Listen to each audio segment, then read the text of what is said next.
Oh, yeah, hey, how's it going? Welcome to the party. Mm-mm-mm. It's a little late, but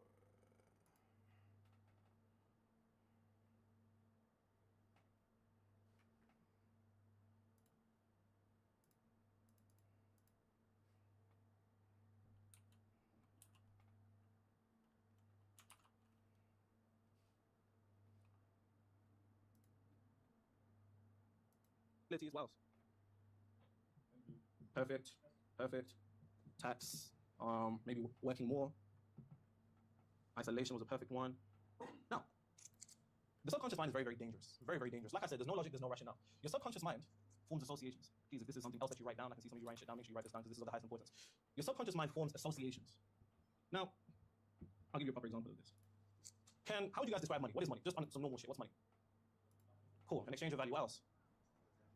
Perfect. That was quite fancy, actually. Exchange of value. I'm not going to write transaction. I'm not going to write that down. I ain't got no space for that. But money is a tool. It's an exchange of value. It's perfect. But pay very close attention to what happens on the subconscious level. Now, who here grew up broke? Just hands in the air.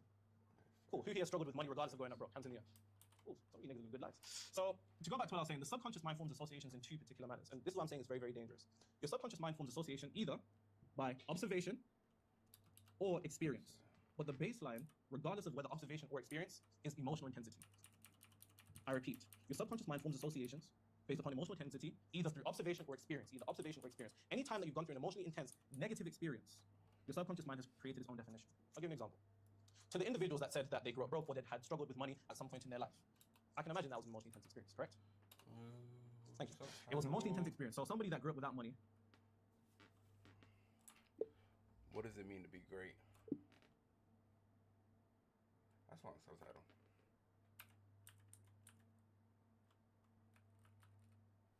What greatness demands.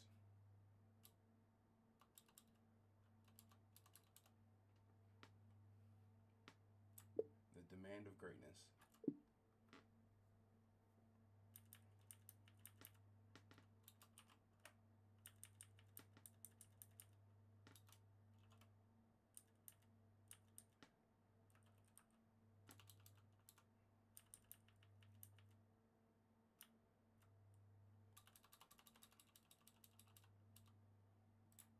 To be obsessed.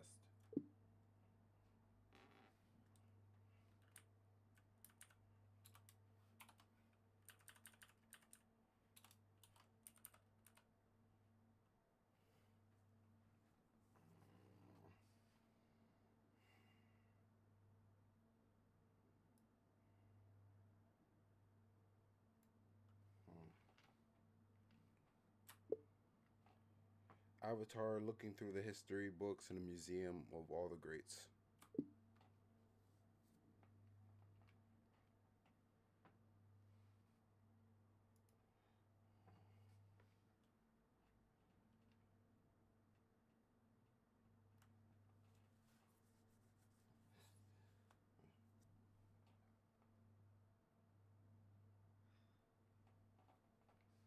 Looking through.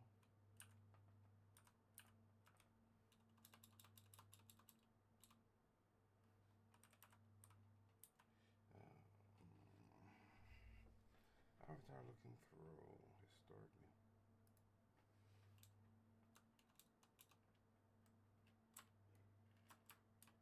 Historic.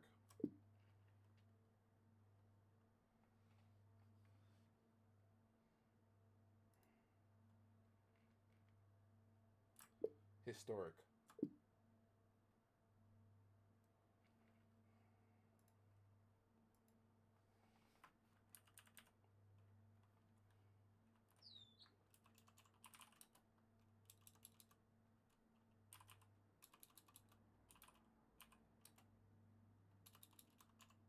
Museums.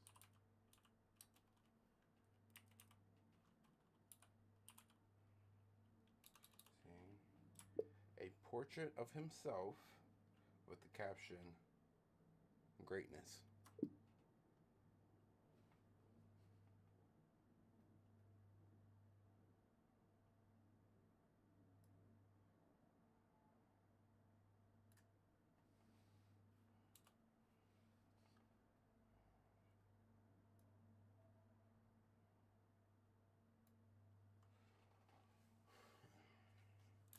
Excitement.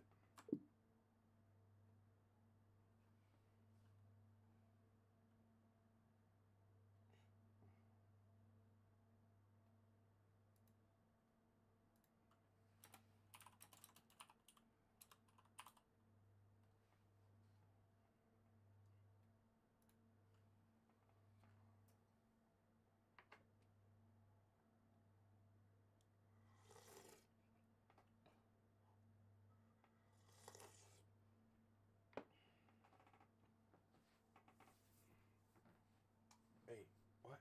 Teach me how to duck. It was stressful. It was sad. It might put you into apathy, despair, hopelessness.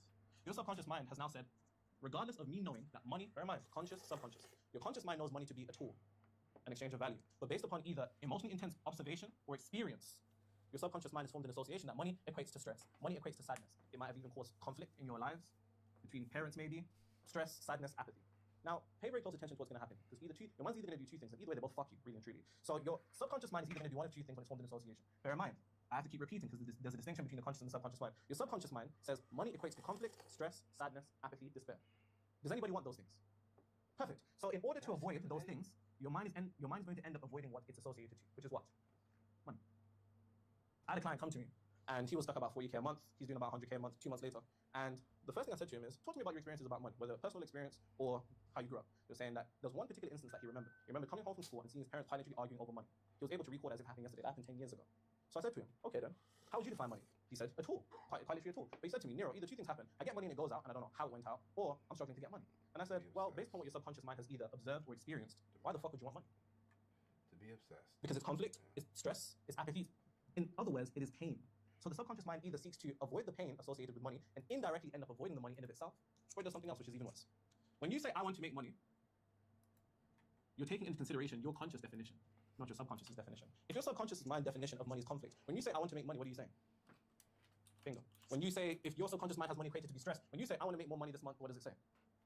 When you say, I want to make more money and it has money equated to sadness, so then of course, your mind either does two things. It seeks to avoid what's associated with the money, or it will go and give you that money, but not your conscious definition of money, your subconscious definition of money, which is the most dangerous thing you could ever want. We can all think of a much more easier example, right? I had a client, back when I just used to, nigga, if you could pay me, I'd work with you. Back then, there was a girl that came to me and she said, she wanted to get married. Bear in mind, that girl's married now, and she lives in Morocco with her husband. At the time, she used to get into relationship after relationship. Guys just cheating on her. I was like, damn, how guys cheat on you? It might be a bit of a you problem. So then I said to her, based upon those experiences, how would you define love? And she was like, fulfillment. And I was like, yeah, of course, consciously. But on a subconscious level, her mind equated love to what? Incorrect. Dishonesty to whoever said it. Cheating. So anytime that she would say she wants a man and she wants love, she would get that quite literally again and again and again and again and again. And this is what happens when the subconscious mind forms terrible associations. So my question to you guys is, when it comes to what you want, what's your subconscious association of that? You know, people that have you said they can go up for. What kind of subconscious association do they have? Perfect. You still run a business, correct? Yeah. So you've still been in stressful situations, correct? Of course. So it's not about how you grew up. See, that's another thing. I like clients that come to me. I remember one guy, his granddad was like fucking billionaire in Venezuela or some shit. He was still going through it. Because one thing that you have to take into consideration is that when, and most of us do this, right? If I was to ask you guys what's your definition of trauma, what would you say? What else? Say that again? What else? Pain. The mistake that a lot of people make when I ask them that question is that niggas think trauma is like running over a bomb in like in war. And that extreme definition makes you not realize the own trauma that you have in your own life. Trauma is nothing more than negative emotional intensity. And see, when I say it like that, then you guys start to look at yourselves and be like, I might be a bit traumatized still. Because I don't think there's a single individual that hasn't been through a negatively emotionally intense experience. So the gentleman that asked about business, what if you didn't grow up broke? I'm assuming you've had drought periods in business. Everyone's had drought periods in business. I'm assuming there's been times where you go on sales calls, it's just L after L after L after L after L. There's times your ads just ain't even printing money. You're like, I don't even know what the fuck I'm doing at this point. And what you're not taking into consideration, I'll give you an example. Let's say you do sales calls back to back to back to back to back. And on those sales calls, shit just never goes right. Just back to back to back to back. How do you feel after taking a series of L's? Even though you try to convince yourself you don't really feel like that. Perfect. Shit, depleted, and just down back. So then remember, based upon that association created by the negative, intense emotional experience, your subconscious mind is now formed an association that sales calls are either shit, you're left depleted, or you're just down bad. So then what happens? You go into the sales call like, fucking hell, let's go. Without even realizing that based upon the emotional intensity of that experience, now on the subconscious level, your mind is now looking, not only not looking, it's seeking to materialize a shit, depleted, and down bad experience without you even realizing it. So the mind's going to do two things. It's either going to seek to avoid those sales calls, you're going to look at that calendar and be like, or you're going to go and do it, but you're going to do it from the wrong frequency. You're going to attempt to take an action to get a particular outcome from the wrong frequency. It doesn't make any fucking sense. You can only get apples from apple seeds. So how often do people go into situations with a frequency in direct opposition to what it is that they want to materialize? Unless whatever goal it is you want to materialize, whatever it is. Let's just say for simplicity's sake, it's 100K a month. If you're not mentally and emotionally already at 100K a month, you're never going to get there, because you can only have what you already have. Now, whenever I say that to people, it makes no fucking sense. It's like, well, what does that mean? When I say have, see, I don't have enough space on the board. Yeah, but the issue is, I think actually, no, that's not bad at all. Like, you're gonna have to make sure you get some spray in, like, say less. You can only have what you already have. You can only. Give me about 10 crazy quotes about greatness. Whenever I first say that to people, it makes no sense in the world. You can only have what you already have. And see, your definition of having is the true definition that makes no sense. Because despite all of us being here, you have to understand that the human definition of having is physical possession. That's how we say we have something. Physical possession.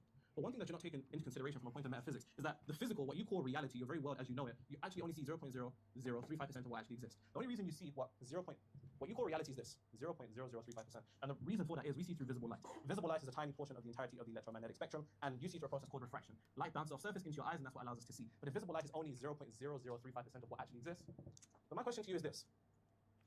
What's more delusional? Basing your potentiality in reality off 0.0035%, or the unseen? The unseen pertains to your mind, which is the 99.9965% which exists within. Hence why I say you can only have what you already have. Okay, what does that mean? When I say have, I'm referring to mental and emotional equivalent. The mental and emotional equivalent, meaning before you want to be anything in reality, you need to be it before the world proves it to you. Because you're not going to be anything. You're not going to be proven to reality of what you want if you're not already it. So if you want to go from, let's say, 50K to 100K per month, then you already need to be somebody who declares that they're already making 100K a month. Because then what that would do is to allow the universe to interpret you based upon your frequency as an individual that's making 100K a month, and that frequency would then lead to that reality. Now, when I say frequency, that's just another way of saying mind for simplicity of today. But point blank being, whatever your target is, if you're not already it, then you never will be. Because you need to be it before reality proves it to you. Which is going to require you to then say to me, yeah, but Nero, that feels like delusion. Yeah, it fucking is me. This is the truth of the matter, right? Because the thing is, remember, what we call delusion is just what we haven't seen. It's only delusional because no one's seen it. When somebody sees it, it's no longer delusion. But by the time someone sees something, you've already had to beat it. So it's quite literally the process of reality. How much time do I have? Just he leaves on event. All right, cool. 30 minutes in. Perfect.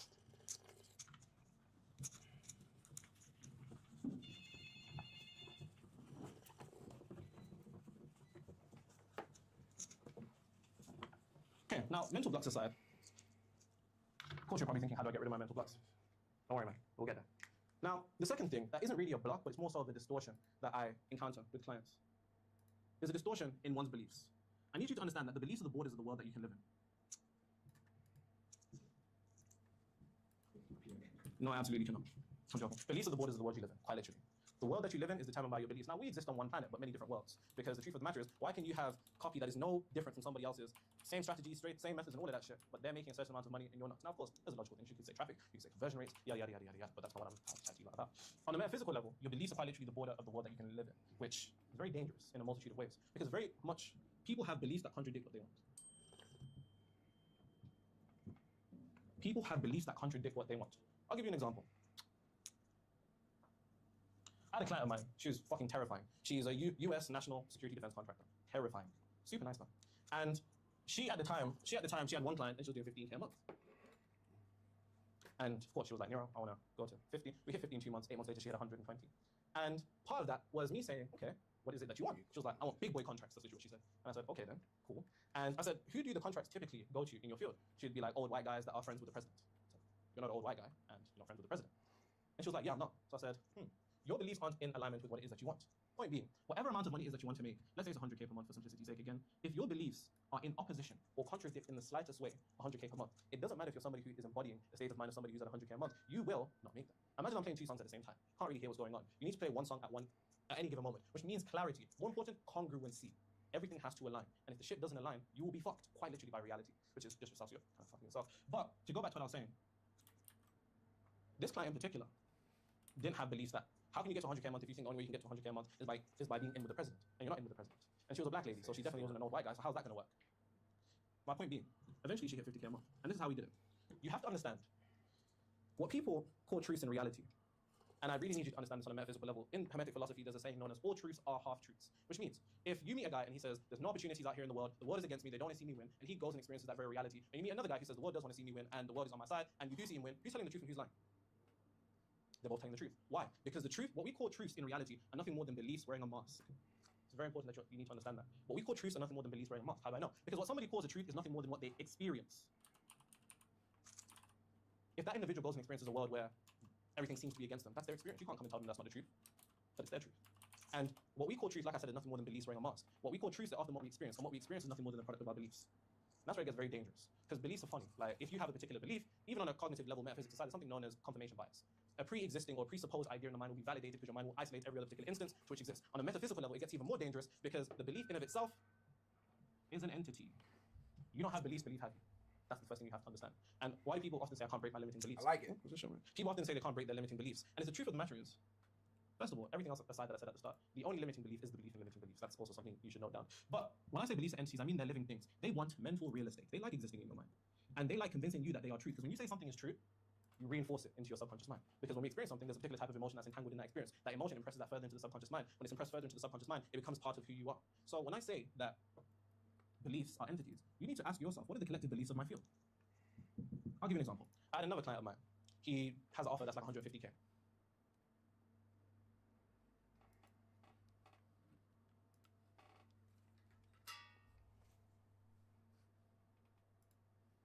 Yeah.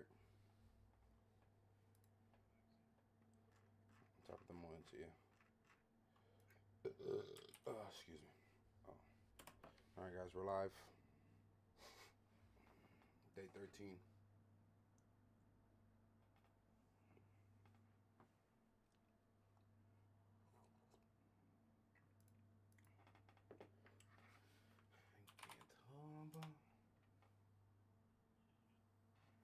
Yeah. Why, you want to buy me one? All right, bro. You got my Addy.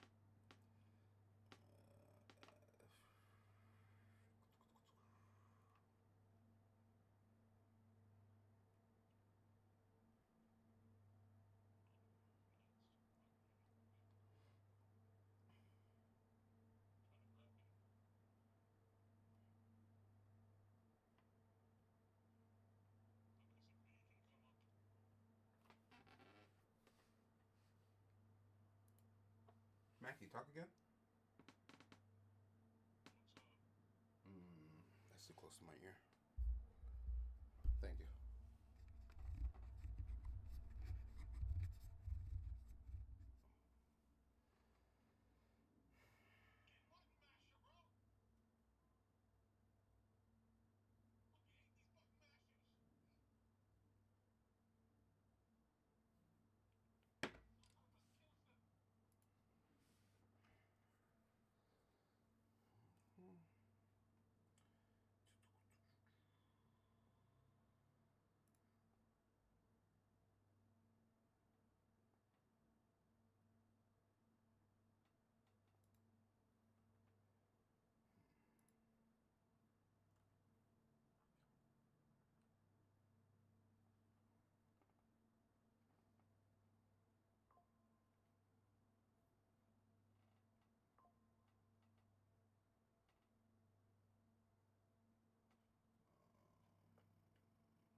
No, still Thursday.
So yesterday, or early in the morning, we were working on the N8N setup. Currently removing structured outputs.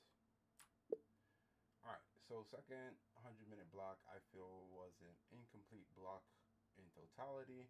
However, during this time I was working on the N8N block where I was able to get a response code from VAPI of 200, which is a positive, after changing the webhook ID within the phone number as well as in the assistant. All right, so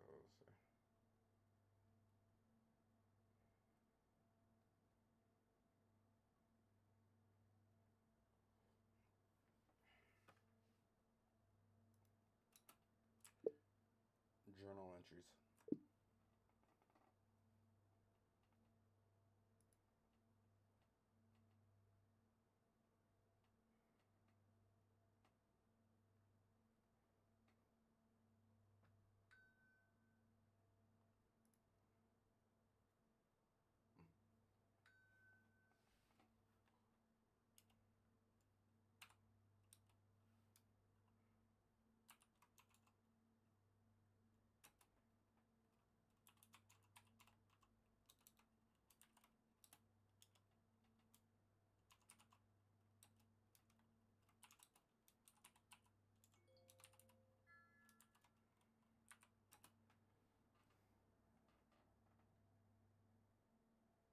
Mm,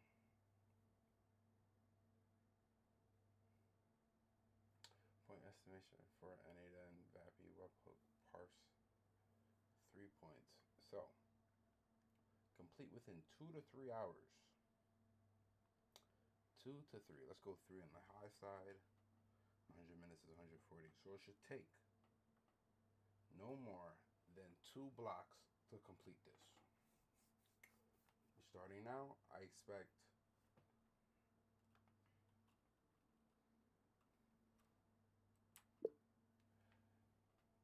implement N8N VAPI webhook data parser should take no more than 200 minutes to complete today. Expected result completion.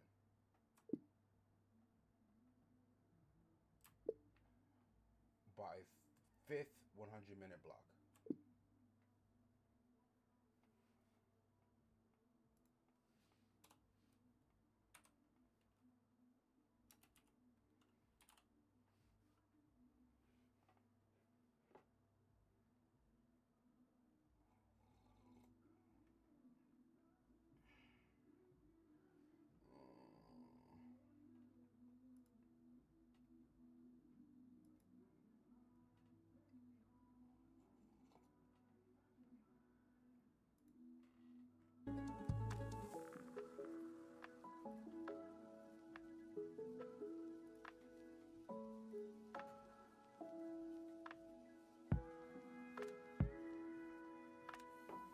Alright, so we're gonna let's review what's on our to-do list, which is pretty much this. So create an N8 code node that receives VAPI call ended webhook data and correctly extracts customer information, including email, from nested structured outputs, phone number, transcripts, duration, and cost into a clean JSON object. Alright. Measurable. N8 code node successfully parsed webhook payload, extract customer email from structured output, and outputs structured data with all 15 required fields populated. Test with real VAPI call confirmed email extraction works. Achievable. Implement using N8N JavaScript code with the safe nested object access patterns, optional chaining, and no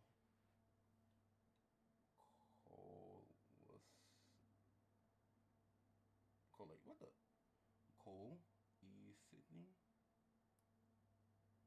Collaciating? I can't.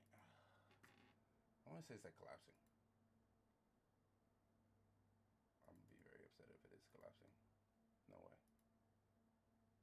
Coalesce. Coalesce.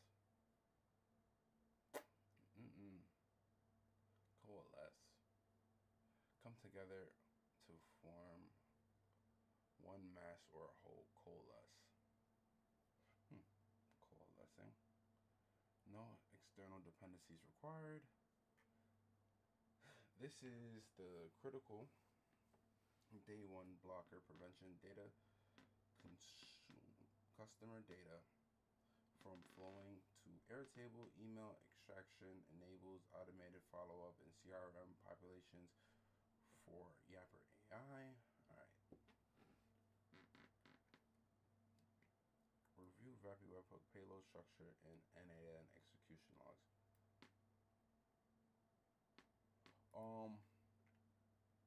Where's NAN? I want to say I did that because we did find it, but it's so weird because where's that?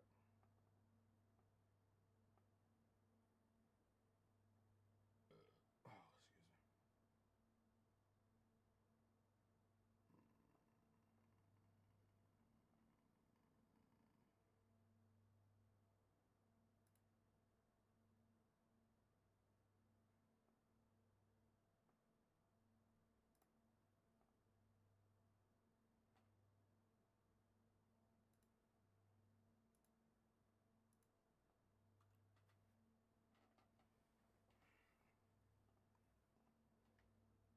Oh, God forbid. Please, no. I don't want to do that again.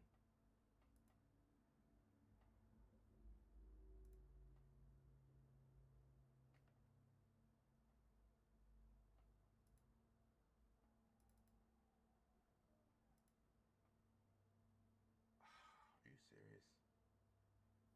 Can I, like... I don't believe it.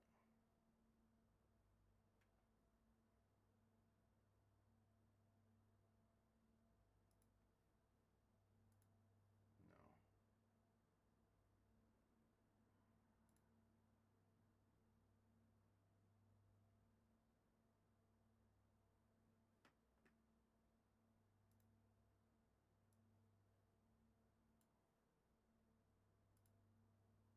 Okay, so it's over here.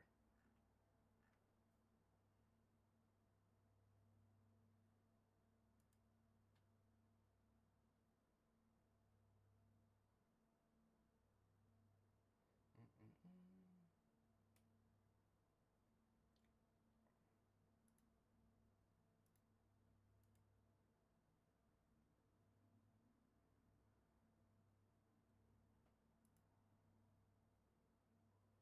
Oh.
a lot.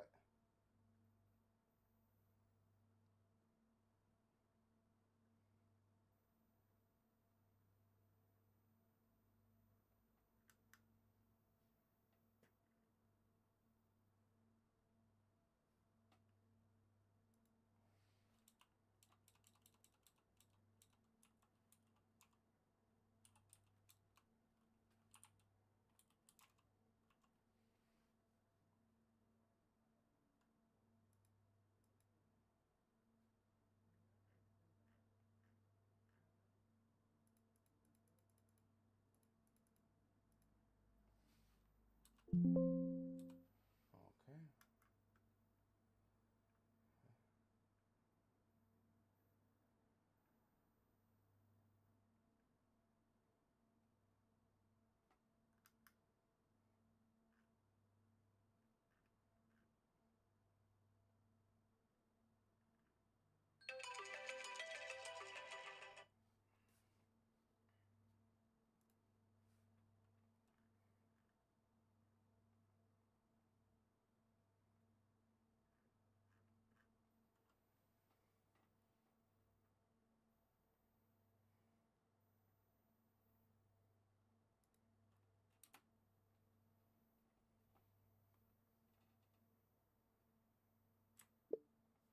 Working on execution checklist.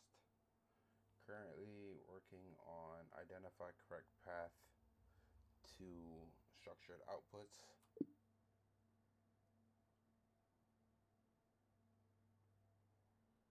Okay.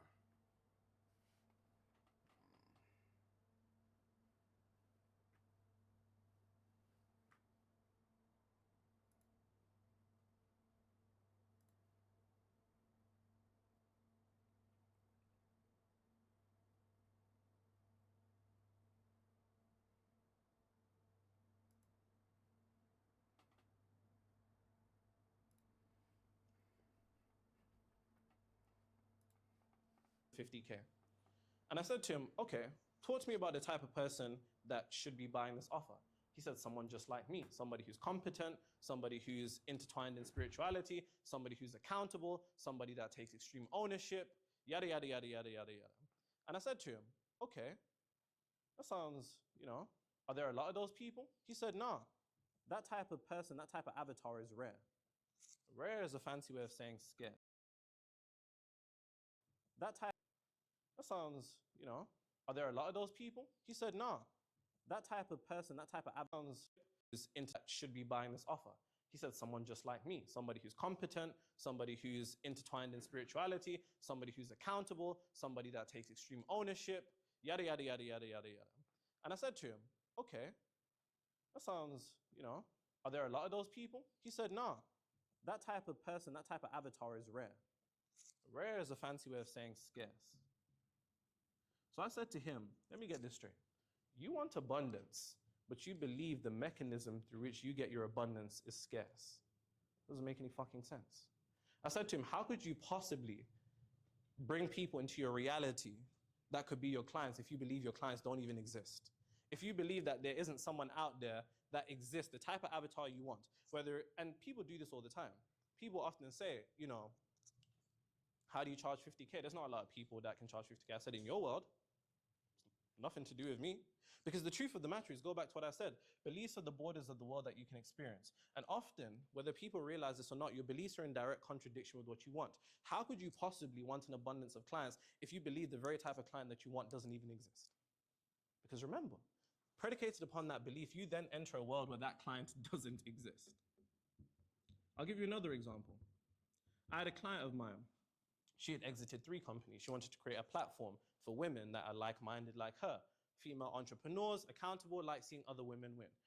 She did a launch. Bear in mind, the chick has 100K on Insta. She did a launch. She got 0 signups. The shit was free. And she was like, what's going on? And I said, okay then. I said, describe the type of woman that you want to meet. And she described it. I said, do you meet women like that often in your reality? She said, no. That led me to come to a conclusion. If she doesn't experience that, then she has a belief that's in direct contradiction to that. I then said to her, type of women like you, do they exist often? She said, nah. She said, I'm 1 in a million. I said, okay. said, well, then don't be surprised that no one's signing up to your thing, because based upon that particular belief, you've now entered a world where the very type of person that you want to have in your business doesn't exist. And people do this all the time. I have another client of mine, she owns a 120-acre farm. She said to me, in the farming industry, January is the worst season of business. I said, let that be for somebody else. It's got nothing to do with you. And if it's got something to do with you, it will only be true to you. And that's the truth of the matter. Because I said to her, is there somebody else that's eating in January? She said, yeah. Experience, beliefs, truths. If they don't help you, then they're doing nothing more than destroy you. If a belief doesn't serve you, it's doing nothing more than destroy you, which means you're going to have to understand the collective beliefs. I know typically, in the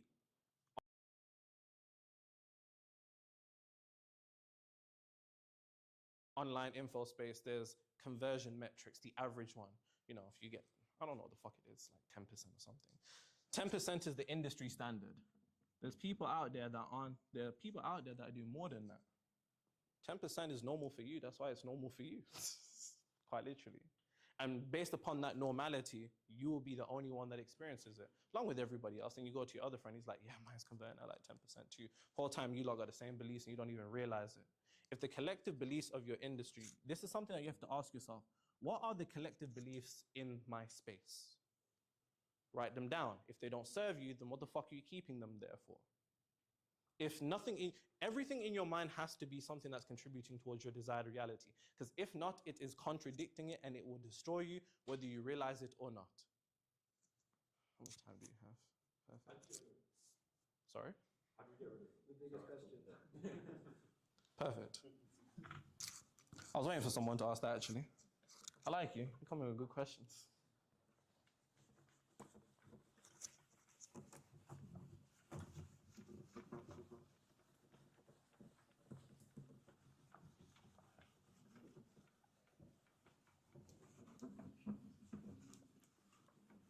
All right, cool. Somebody asked, how do I change my beliefs? Feels complicated, doesn't it? Now, what I'm about to tell you is groundbreaking science. I can assure you, life-changing. That's how you change your beliefs. You just decide to believe something else. Now, your mind's probably saying, I don't know about that. Seems a bit too simple. Remember what I said earlier, beliefs are entities in and of themselves. Beliefs want to remain mental real estate in your mind. They want to keep themselves there. And part of the way that they keep themselves there is by convincing you that it has to be complex.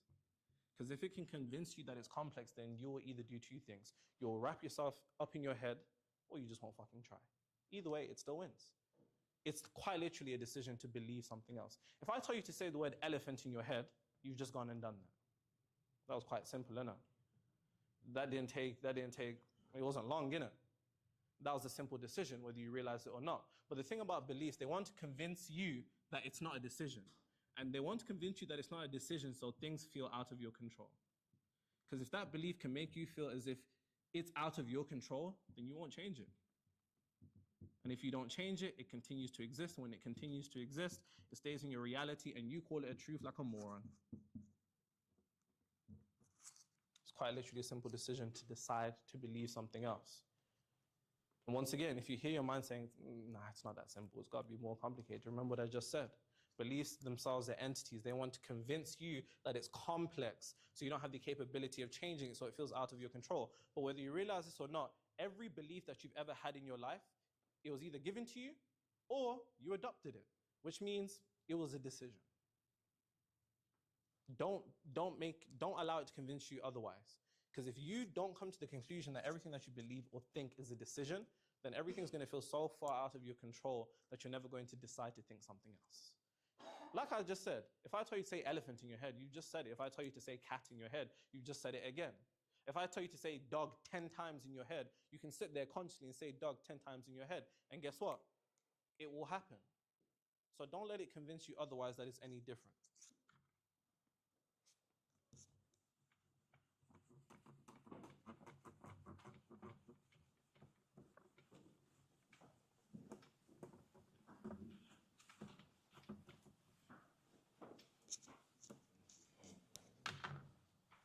how are we on time?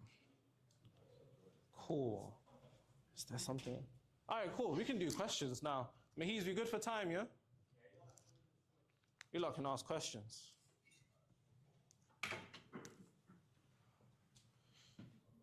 You do any hypnosis with your clients? Do I do any hypnosis? See, one thing that you have to come to a conclusion of is that whenever people talk about things such as hypnosis, I've seen it all, right? Like Mahiz said, I've been reading anything from the esoteric, the occult, metaphysical, religious texts, and spiritual texts since I was 15, so for 10 years straight.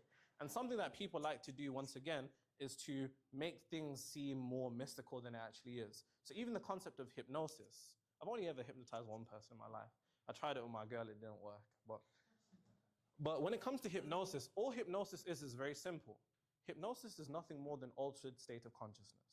Your brain produces various waves throughout the day. When you shift into the waves known as theta and alpha, anybody is liable for hypnosis. Have you ever been talking to someone before you went to bed and they were in your dream? Have you ever watched something on TV and just as you was drifting off, something about that TV show was in your dream? This is what happens. When your brain produces theta and alpha waves, it is the door to the subconscious mind, which is something important that I want to emphasize here. Because people often say, okay, how do I get there? It's just relaxation. So when you say to me, do I do hypnosis with my clients? You do hypnosis to yourself.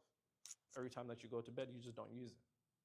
But if you began to use it, any moment that you sit down and relax, then you're in a state of hypnosis. Hypnosis is nothing more than an altered state of consciousness predicated upon your brain waves producing between alpha and theta, which is about 4 to 8 hertz. At that moment in time, your brain's in a deep relaxation and your conscious mind is out the way, which is something that I have to say.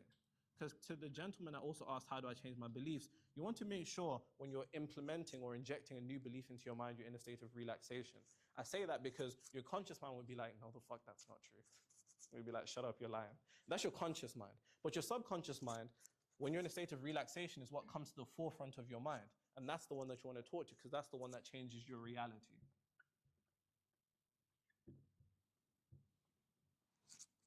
Everybody lives in a state of hypnosis, quite literally. Everybody that you see outside of you is walking in a state of hypnosis. Like I said, you go to bed, that's hypnosis in of itself. And think about it like this. The amount of money that you want to make is the same way you go to sleep. You go to sleep by pretending that you're asleep.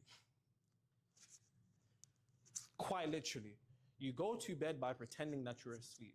And the word pretend comes from the Latin word tendere, which means to grasp, to hold. So pretending to sleep is quite literally how you do anything else in reality. That's how you materialize anything else in reality. Does that make sense?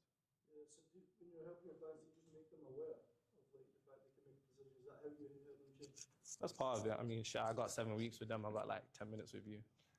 But relaxation and decision, that's the foundation of it all. That's it. Decision, relaxation, and emotion. You only need to be traumatized once for your entire life to change, which means that you only need one strong emotional charge created on a subconscious level for your subconscious mind to accept that you are a new identity. So between relaxation, decision, and emotion, that's everything. That's the foundation. Any other questions? Usually you speak about getting into a relaxed state. Some people do like breath work, some people go to the sauna, when you spoke about that, some people use music. What do you prefer? What would you suggest in terms of getting into that relaxed state? I don't make it a ritual of getting into a relaxed state, because that means if you're not doing the ritual, you're unrelaxed. And in doing so, you unconsciously imply to your brain that it's producing beta waves, which is your conscious mind, which means all that programming you're doing to your mind is going to waste. So I say I live in relaxation instead. Believe it or not, I was not joking when I said I didn't know what the fuck I was going to talk about today. I literally got up to this board and I just relaxed, and then subconsciously everything came out. I'm not bullshitting you. How do you approach it if you grew up in a household or a family? I'm from Yemen originally, and poor. Like uncles hated money. Some people in our family got money, but it would disappear. Like you go anywhere and like money's a problem. You don't even try to make money because it'll ruin your life. Same in my family. Like, my dad did. We weren't rich, but like good job, but still like money would just like disappear. Is there, without getting too personal, is there a core memory that you have that is the culmination of what you just said? Like if you just think back, whether it might have been parents arguing, anything along the lines of money's not in the house. If you have time, you'll find it. You have to understand, there's a core memory that exists for most people. I do this with clients too. When I ask them to talk to me about their life, we find one core memory. You got one? Yeah. So I was probably like younger. It was like one time where I heard my parents talk about investments, and my mom told my dad about investments, and he just like didn't know about it, but he didn't want to even think about it because like it never. There was just nothing there. Now, see, here's where it gets funny. The mind is beautiful in two ways. The mind can't distinguish between truth and imagination. Everybody's been in bed at night and you start hearing some shit outside your door, you're thinking, fuck it now, it's over for me. Whole time you know there's no one out there, and your body begins to respond in a way. Adrenaline pumps, cortisol hits, because your mind can't distinguish between truth and imagination. If the imagination is vivid and emotional enough.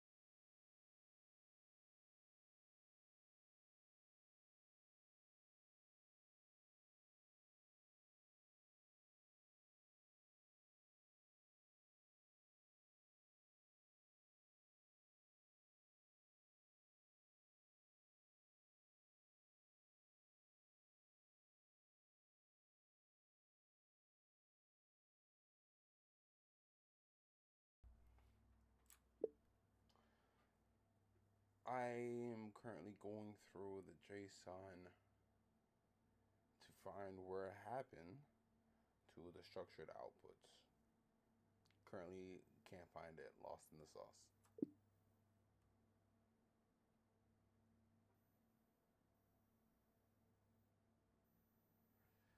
What happened to the structured output?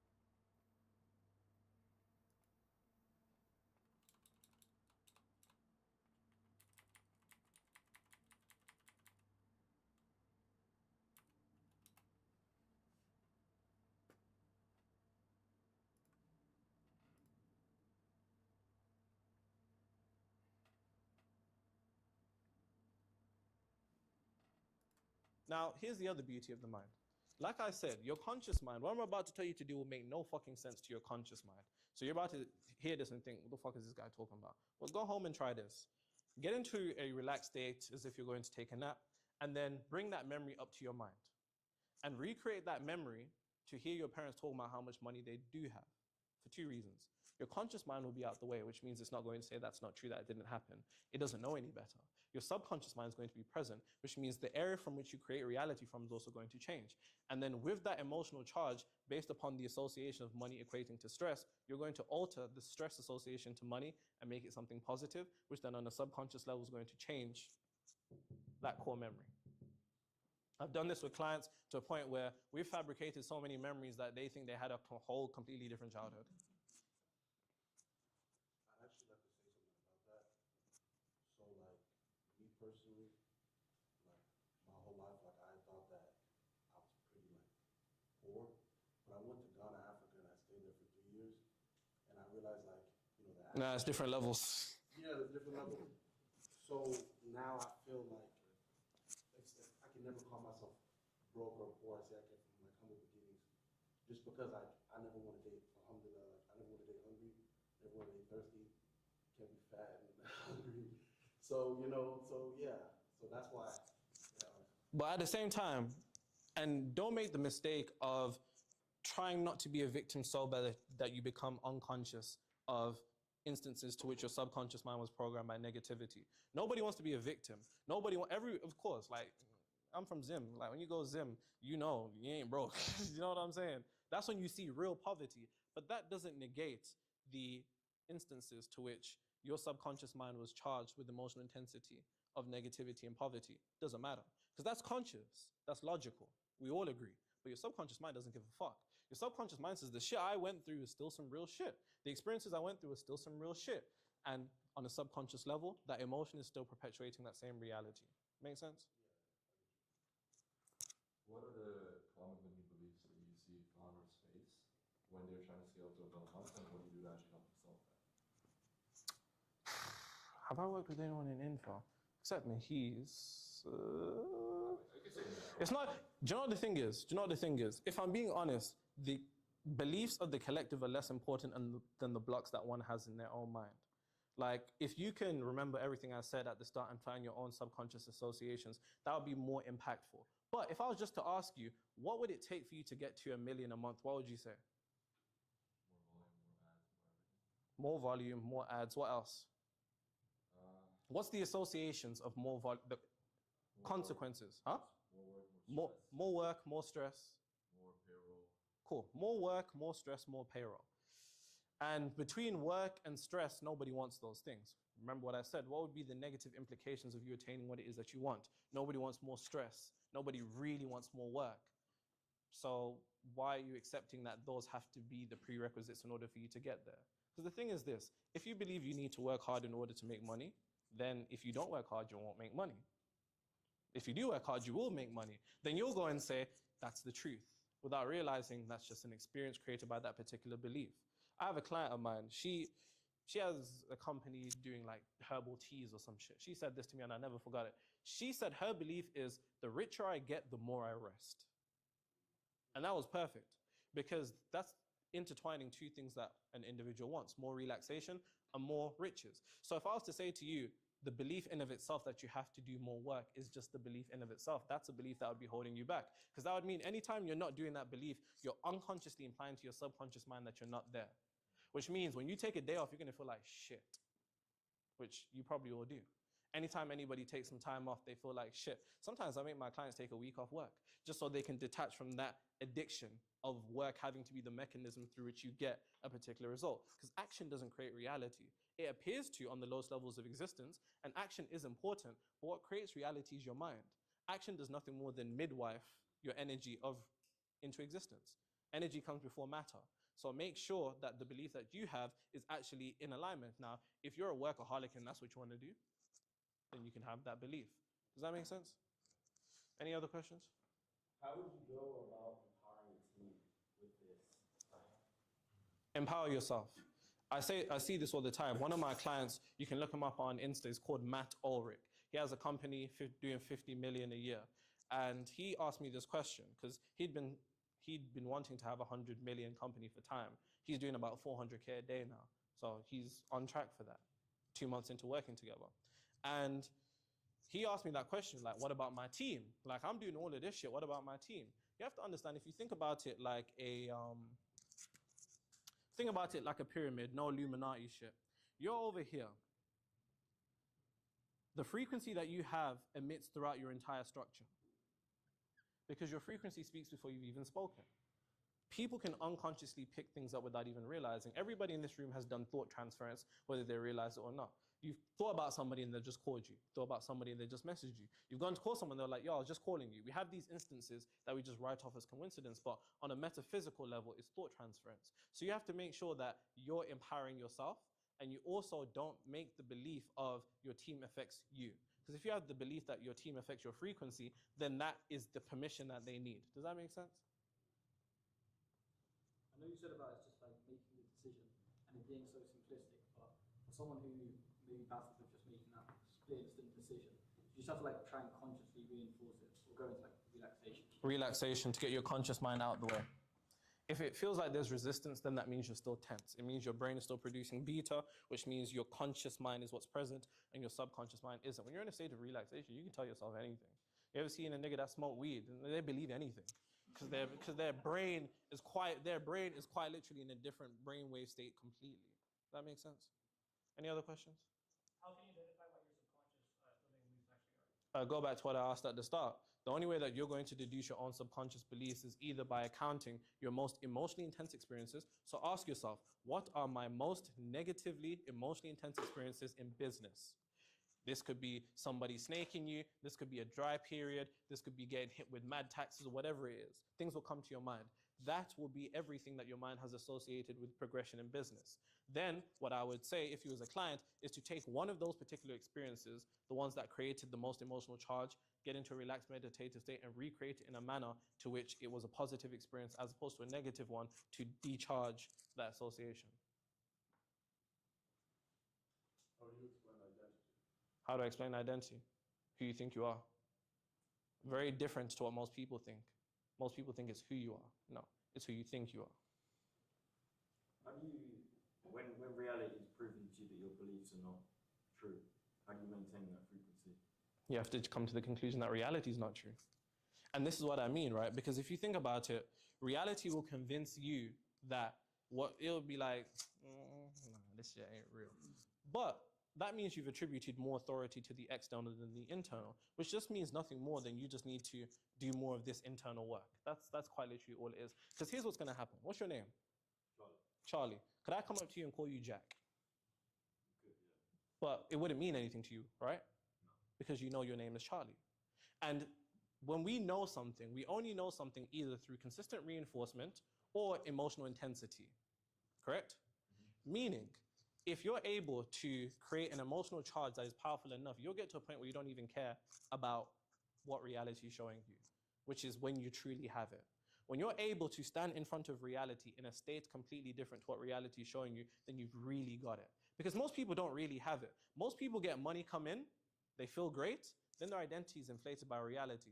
But without realizing reality is an illusion, when reality takes it, they lose their identity. An instant, if you've ever had highs and lows in your business, that means you're attributing more importance to reality than yourself, which means if reality is showing you highs and lows, it's because you're going through highs and lows internally. You can only get to a point of neutrality when you get to a point of knowing. You can only get to a point of knowing when your subconscious accepts it. Your subconscious can only accept it when you're in a state of relaxation with emotion. That's the only way. But it's like a muscle anyways. You're exercising a muscle. How do you truly get to a level where you don't care what people think about you, whether it's close ones, anything? You come to the conclusion that even what they do think of you is either two things. It's who they've decided you to be, which isn't who you are, or it's a projection of an aspect of themselves. Anything after that is a decision that you're continuously reinforcing, which then your mind might say to itself, yeah, but how though? It's got to be more complicated. Go back to what I said about beliefs. It's really not. And also understand, more important than what people think about you is what you think about yourself, because your frequency speaks before you've even spoken. More important than what people think about you is what you think about yourself, because what they think about you is always going to be in some type of resonance with either a projection of themselves or you're projecting to them unconsciously, subconsciously. You think we were actually talking about a definite date and like a definite plan towards your goals. How do you conceptualize that? And do you set a definite date, or do you just... No, I disagree with Napoleon Hill on that for a multitude of reasons. Anytime that people put a deadline on which they have to attain things, you make the mistake of one, falling into the trap of linear time. In order for you to materialize what it is that you want, you're going to have to come to the conclusion that time is an illusion that only exists within this third dimensional realm. You already need to be it before time proves it to you. Every time that you remind yourself that there's a date, you take yourself out of being transcendent of time and you fall again into linear time. Because if you're saying, I got 2 weeks, I got 2 weeks, I got 2 weeks, then you're unconsciously implying that you're not who you say you are or who you're attempting to be. The other thing about deadlines is that they bring on a particular degree of pressure on a subconscious level, because as that day is approaching, you're like, shit, this hasn't happened. And that pressure puts tenseness on the mind. That tenseness on the mind takes your brain out of theta and alpha and it puts you into beta, which is the conscious. So I don't agree with deadlines. You just completely exist in a state. Exactly. Regardless of deadlines. And it's funny because I got a comment on YouTube from this girl. She'd been commenting on the channels for time, said that she needed to materialize 17K by the 17th of December. And obviously she ain't paying me, you know what I mean? So I wasn't really replying like that, but I was dropping messages every now and again on the comments. And this was like last week. She was like to me, oh, it's still, well, she was like in the comments, it still hasn't happened yet. And I'm like, you're still focusing on the date. And that date is what's separating you from already being in that state. You need to put yourself in a state of consciousness as if you've already passed that date. Then you wouldn't care about the date. And the state of consciousness you would indicate to the universe was that you'd already have it. Then she commented like 2 days ago that she got 11K out of the 17K so far. If she stays in that state, she will get there. Does that make sense? Any other questions? This is more of a social media question. So you obviously have one top of mindset, removing limiting beliefs, how do you come up with so many content ideas to constantly say like one topic? Is it just constantly learning? Or? See that guy right there? I'm gonna put his head down. He's the reason why. You know what I'm saying? Like most of the time, like every now and again, you know, I'll get a shower idea, or I take walks every day and ideas tend to come. But really and truly, he's the one that told me, you know, because I was gonna stop this YouTube shit. Like I was gonna stop because I feel like I've said everything I need to say. People comment and they'll say, "Hey, can I have a video on this?" I've already made a video on this. Like, you know what I'm saying? I got like over maybe 150 videos that are all an hour long at this point. But he said something that was very important. He said that even though you're saying the same thing, you need to say it differently again and again, because one, you're hitting different people in the audience, but then you're hitting different aspects of somebody's mind depending upon how you articulate it. And that's infinitely what's more important. But you'll get more of an idea from that from him. And would you say that constantly learning helps you with the content? Yeah. What books do you recommend? I read about 4 hours a day. And it depends. It depends what you want. It depends what you want. Like when you say what books, what is it that you're trying to do?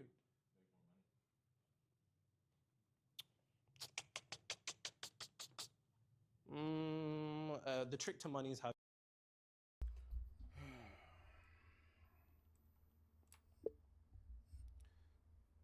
I identified the path for structured output.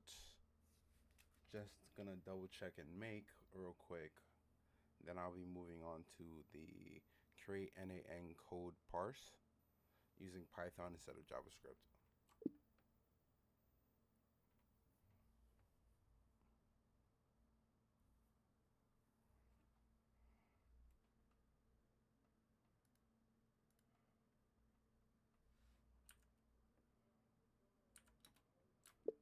Which is message artifact. And once you're in artifacts, then it's structured output, which is below performance metric and above scoreboard.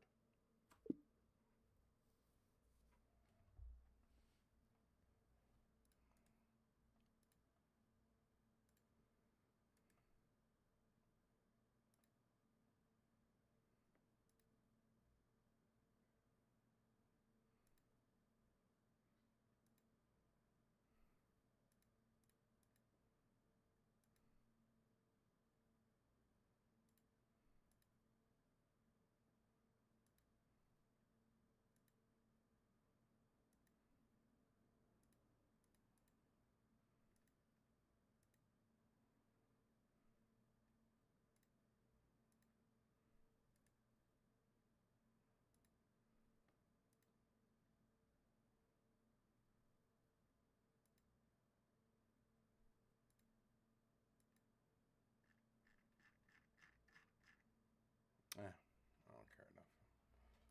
All right, let's keep going.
write Python code to parse a JSON document within N8N. What is this?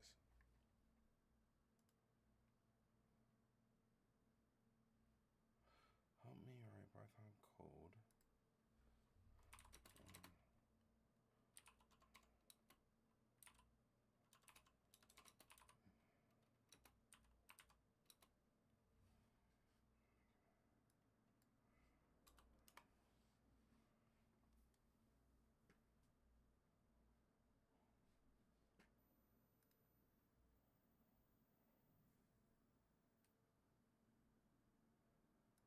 Having Some. That's a good book by Stuart Ward. I repeat, The Trick to Money is Having Some. And that's the only book I'd recommend for money. It's the only book. It's perfect. You'll read it, you'll see. Oh, any other questions? Because he's kind of staring at me like.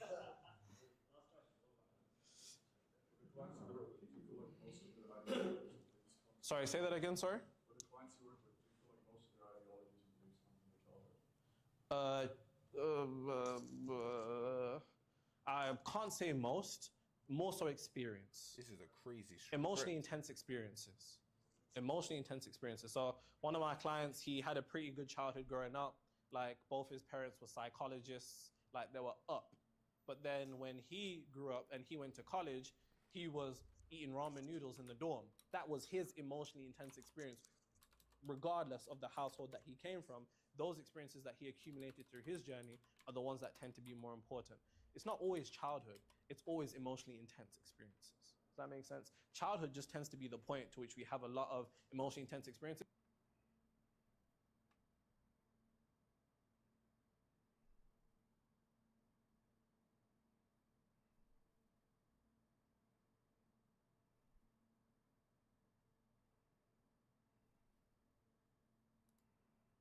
So only about 1% of N8N users know how to use this code tool inside N8N. And it's kind of a shame because it's like a cheat code inside N8N that unlocks the door to building literally anything else that you want that previously would not be possible inside N8N using any of these tools over here. Now we're going to be breaking this down so that even if you do not know a single line of code, you're still going to be able to master this in this video. Let's break down why this matters. Then we're going to give a couple case studies on how you can go about using this code node in your day-to-day life. And then we're going to be talking about how at the end of the video, you can deploy this in a matter of just a couple minutes and start building out infinitely complex scenarios very quickly and very easily. Now with the code tool over here, it effectively replaces everything on the right side here. So before you have all these tools and then afterwards you just have this code node. Now I'm not saying that you should go ahead and give up all of these different tools because personally I would use them before the code node, but the thing is that all these tools, they're great until they just don't work or they don't provide you with the functionality that you're looking for. And trust me when I say pretty much all of these tools will have their limitations that you cannot bypass, and when you encounter that point, it's gonna be really nice to know how to use the code tool because this is gonna bypass any limitations you're experiencing with N8N. And so what you can do with flow over here or data transformation, you can pretty much always do with the code tool as well because these are just JavaScript functions or coding functions at the end of the day, which you could build it out by yourself. And again, you do not need to know a single line of code. Let's go into a couple other reasons why this matters. First of all, these code nodes, they're very consistent. They almost always work and they never really break. There's no cost to them. They again work every single time because they're very consistent. They're faster, they can process more data and all that kind of good stuff. Now let's get into a couple examples here. Keep in mind I can only go over a couple because there's literally an infinite amount of possibilities. Let's say you have emails coming in with PDF files. Maybe you want to extract these documents and you want to upload them into a Google Drive folder, or maybe you want to upload this into QuickBooks or something like that. Without a code tool, I literally do not know how you'd be able to do this by extracting multiple different documents simultaneously at the same time because I've tried to do it with 2 or more PDF files and it just doesn't work inside N8N. But with the code tool, what you can do is automatically extract all of these documents and then automatically do whatever you want with them, like upload them into Google Drive. Now the rest of the examples here are going to be using this Moxie REM where we have clients coming into this particular spreadsheet. So I'm going to go ahead and fire this off and give a couple more examples here. The first thing that we can do with this spreadsheet is we can sort all of these leads, and we can do that based on something like the price that they have to spend on our services. Now before you'd use this sort node here, but it's very basic, and if you want to get any additional functionality, you're going to have to go to coding. And so what I've done here is I've gone ahead and built out a code step that sorts it based on the price, and we can sort this based on price high to low or low to high. But in this instance here, let's just go through. We have $300, $350, $450, so we're sorting it ascending from the lowest to the highest price. Another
current writing the prompt to parse this JSON document within N8N.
Write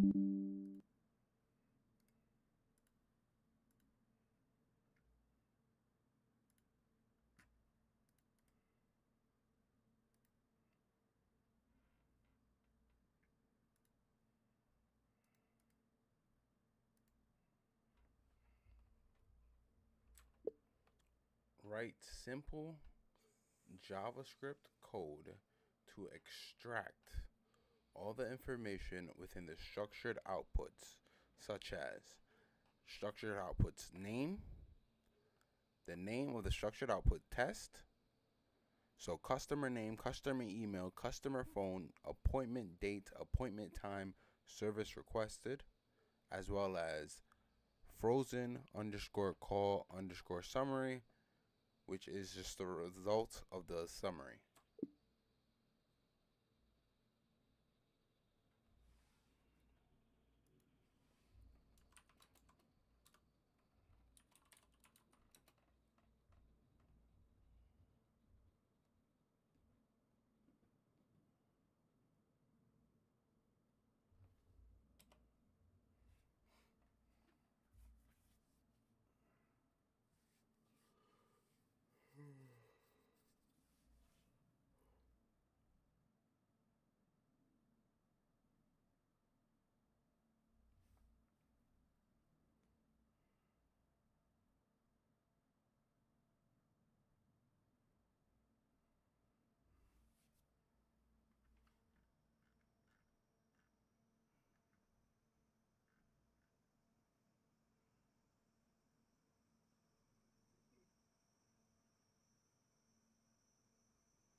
going with the JavaScript code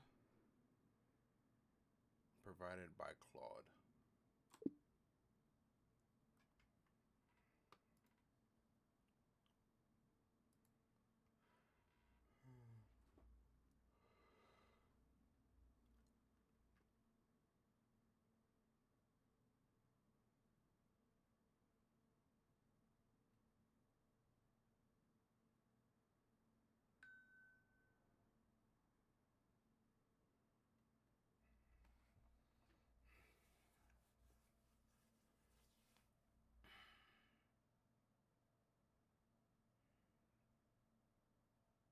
What do you mean by implement a safe extraction?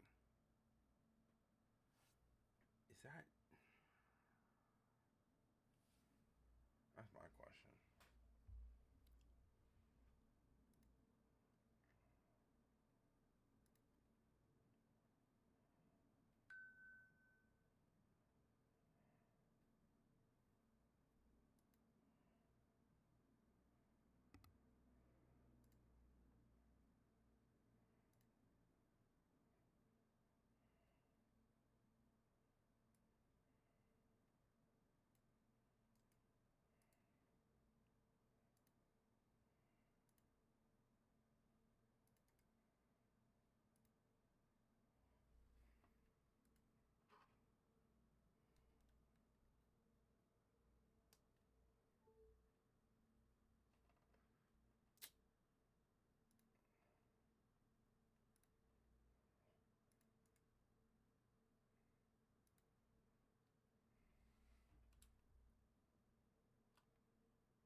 Yeah, so what do you think?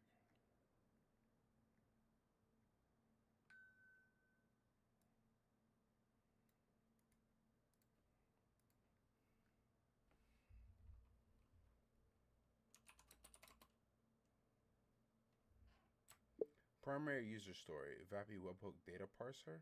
What do you mean by, in the execution list, implement safe extraction of customer email?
Why do I need to extract the recording?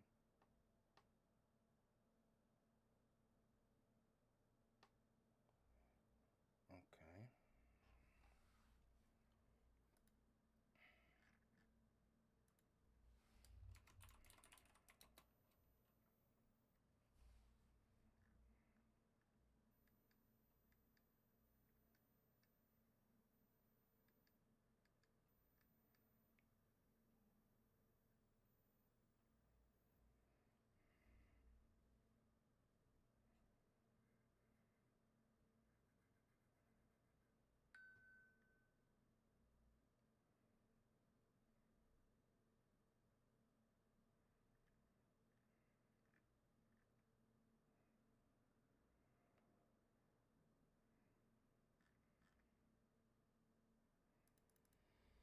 Okay, so we're done with this.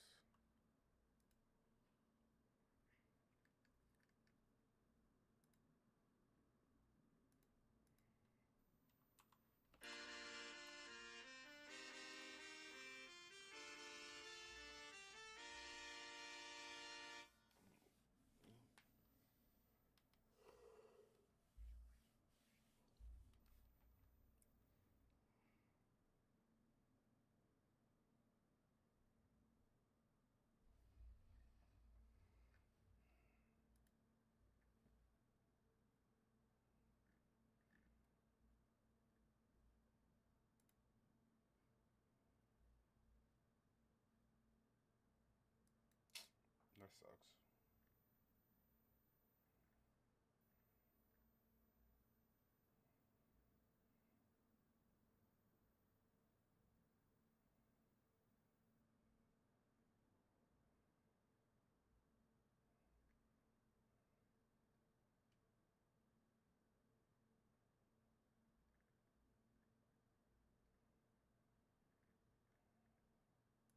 At this point, I feel like I need to be color coded, but we're doing 5 minutes earlier. I just finished my first 100-minute block of waking.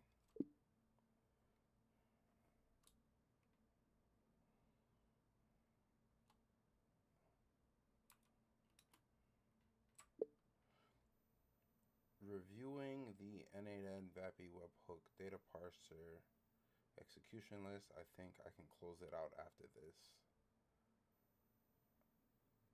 block.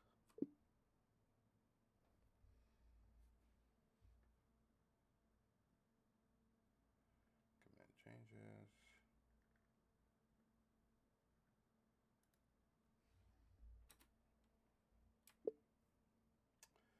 By the end of the block, I was successfully able to parse the VAPI webhook JSON information using JavaScript code. Note to self, learn JavaScript.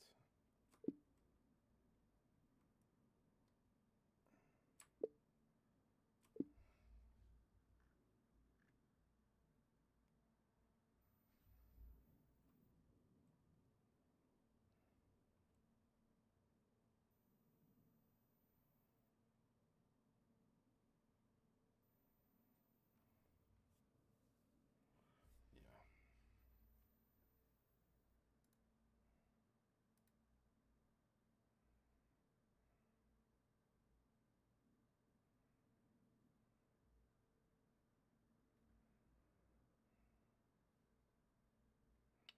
Commit parsing logic.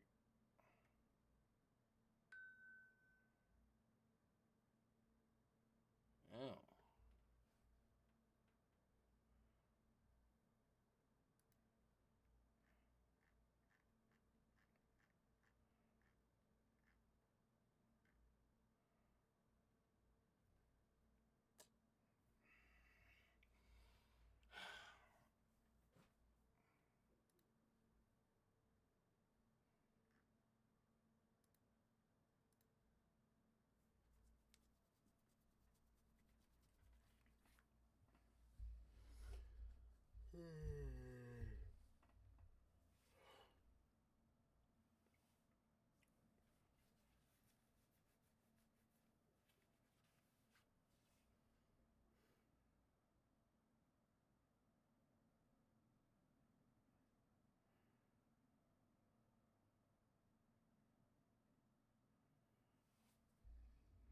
I don't think I need those. I might delete them.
Oh.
Okay. I think I'm gonna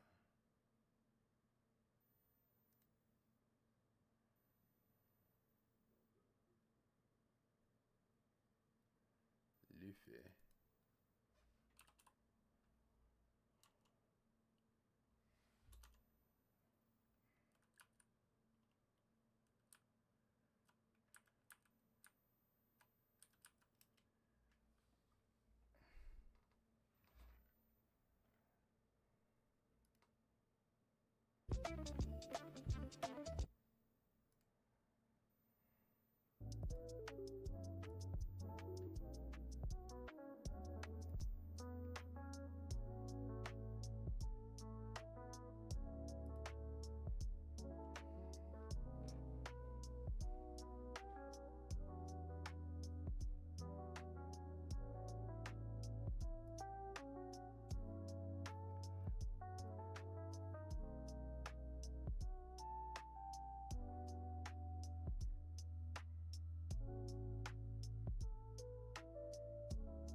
working on the connect parsed webhook data to Airtable issue 79.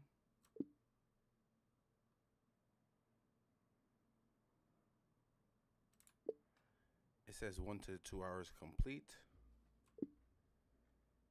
1, 2, 3, 4, 5, 6, 7, 8, 9, 10, 11.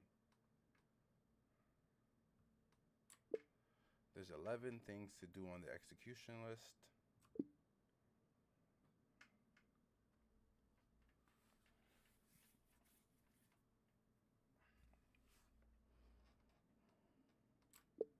Let's hope this day is going very smoothly with a simple one.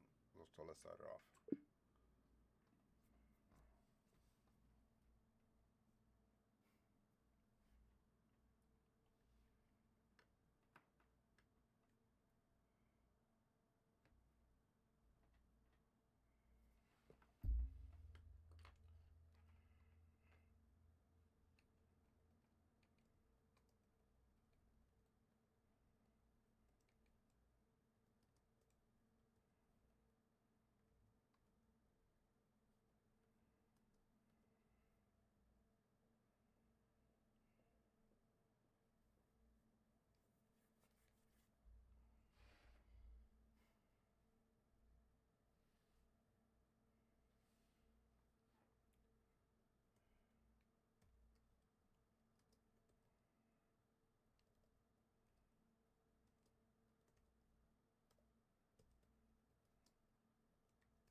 All right, credit and Airtable will know that receives parsed customer data and saves it to the call table with the proper field mapping for all 11 columns.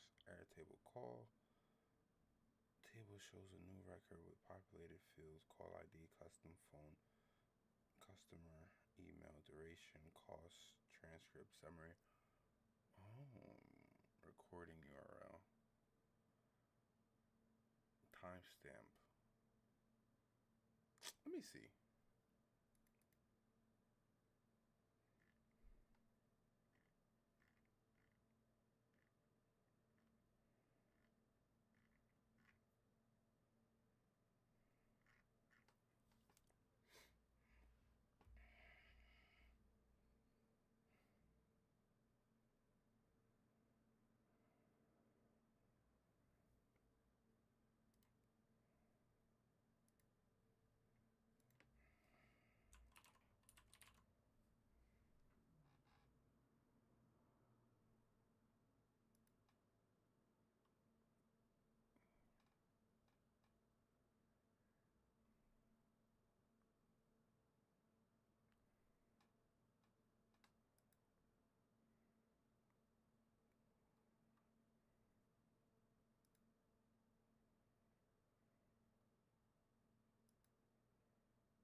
select the service you want to connect. Select your credential. Refer to your custom API operations. Node reference. Get ID. Get record ID to fetch. Let me see this.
Looked over connect parsed webhook data Airtable user story.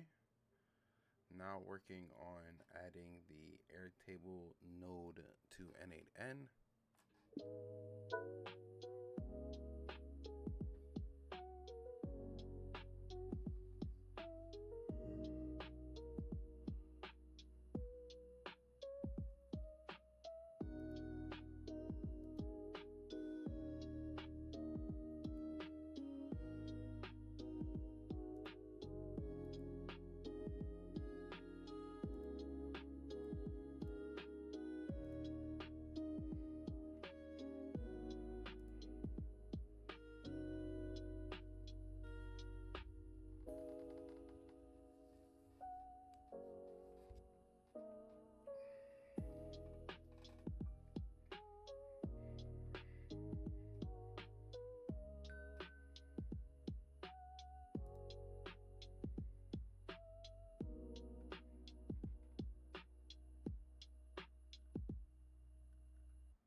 ignore that?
Can I not?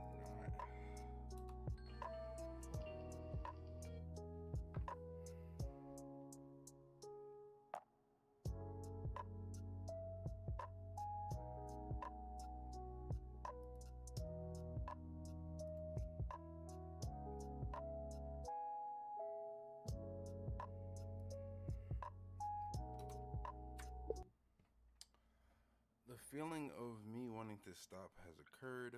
Currently working within the Airtable.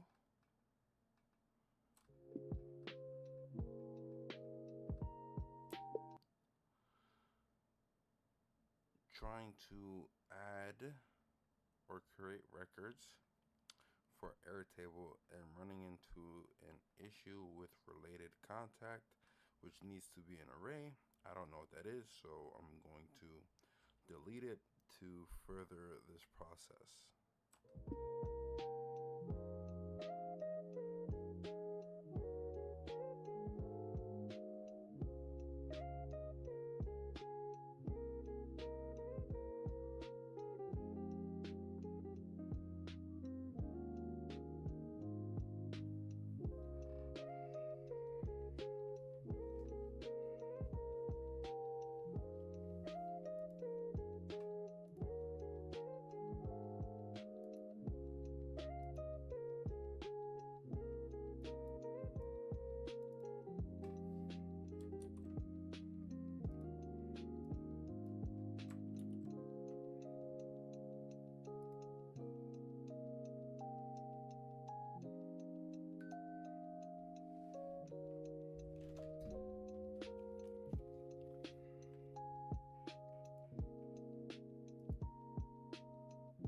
Y'all playing CS? Nah, I go live.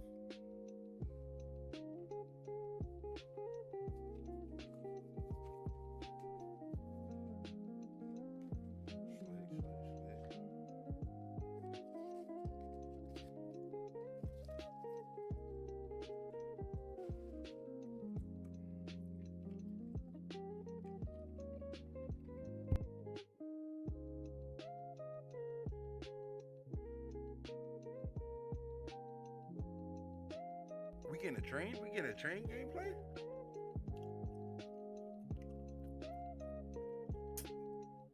Just what's wrong with you? Are you scared? I thought you were nice. Yeah, but I'll never duck a train match. No, I'm saying. That's neither here nor there. We're talking about you.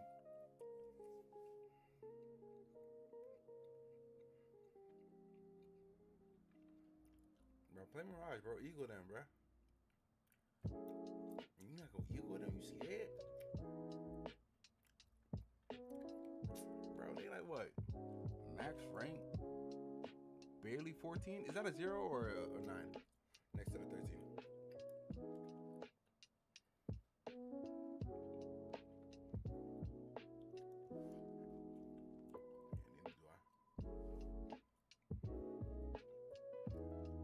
I want to see you get a 2K with your Glock.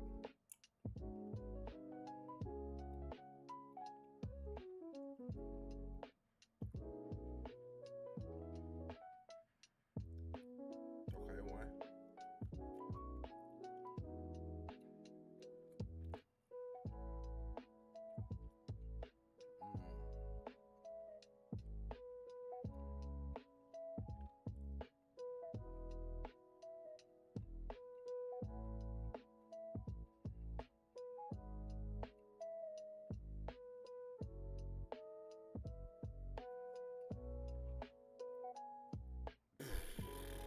No, you didn't.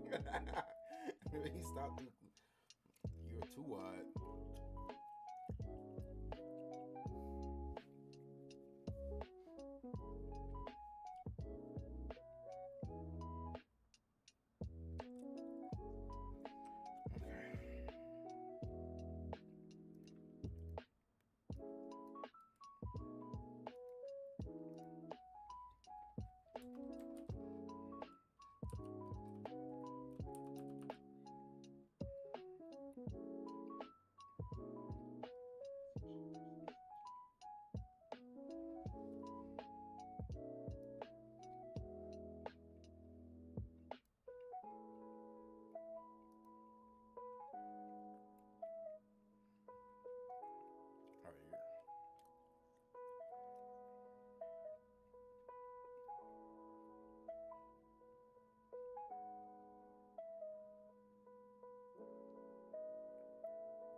I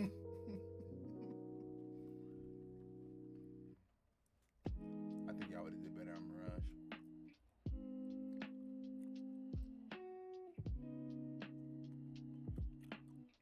Okay, I was really calling.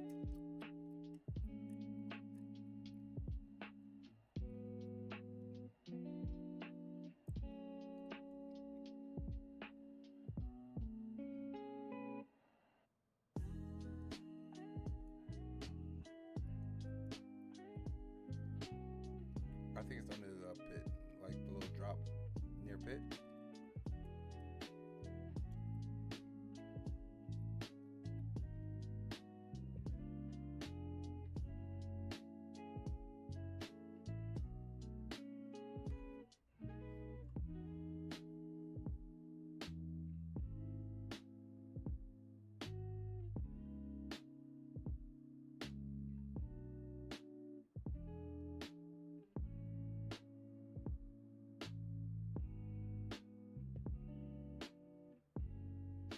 Dang, he will knife you.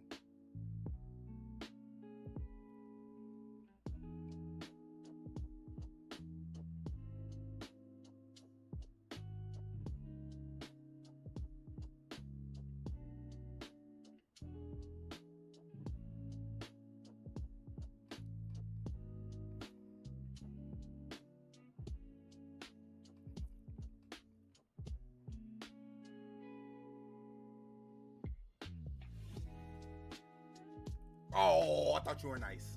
Damn.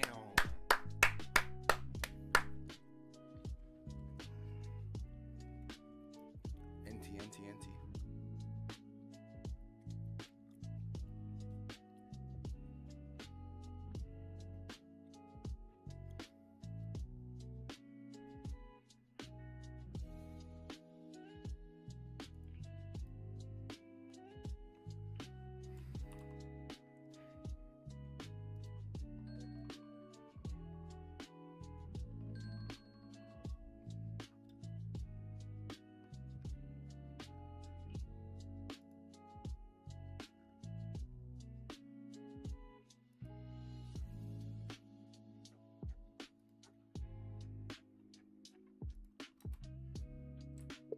Starting to get slightly distracted.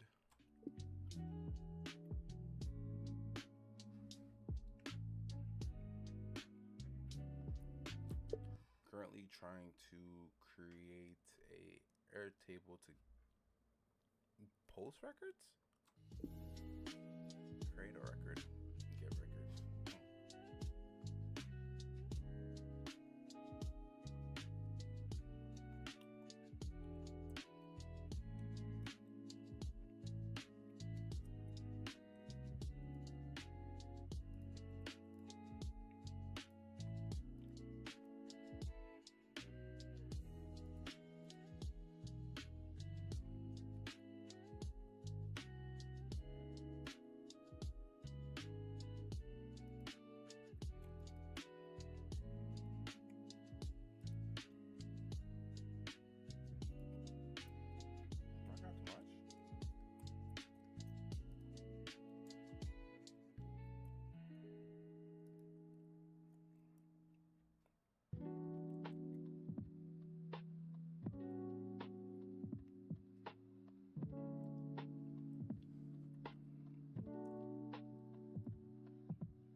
can't go out like this.